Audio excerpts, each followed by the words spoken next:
নম্বর, আপনারা মুতা বিয়ে সম্পর্কে আমার কাছে কেন জানতে চাইলেন? আমাকে কি এক্সপার্ট মনে হয় এসবের ব্যাপারে? আপনারা বিগত দিনে শুনেছেন মুদা বিয়া, মুদা বিয়ার কথা শুনেনি? মুদা বিয়া কি জিনিসটি স্পিকার আপনার কাছে আমি একটু জানতে চাই।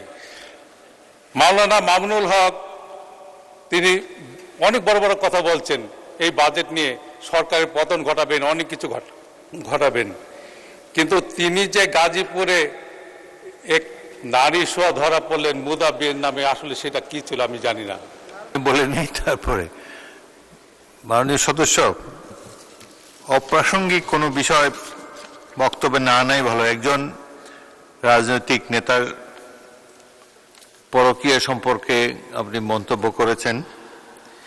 সাধারণত নিয়ম হলো যার এখানে এসে জবাব দেওয়ার সুযোগ নাই তার সম্বন্ধে অভিযোগ তোলা সংসদে সমীচীন নয়। 2 নম্বর, আপনারা মুতা বিয়ে সম্পর্কে আমার কাছে কেন জানতে চাইলেন?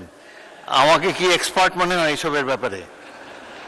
মুতা বিয়ে হলো সম্ভবত কেউ যদি বিদেশে যায়, বিদেশে অবস্থানকালে হয়তো টেম্পোরারিলি 1 মাসের জন্য বিদেশে গেল, আগের কালে নিয়ম ছিল 1 মাসের জন্য তিনি একটা সোকল্ড বিয়ে করতে পারতেন বা একজন পার্টনার খুঁজে নিতে পারতেন, এটাই আমার ধারণা। তবে এগুলো নিয়ে সংসদে আলাপ আলোচনা না হয় ভালো। আর অপ্রাসঙ্গিক কোনো কিছু অনুগ্রহ করে এখানে তুলবেন না।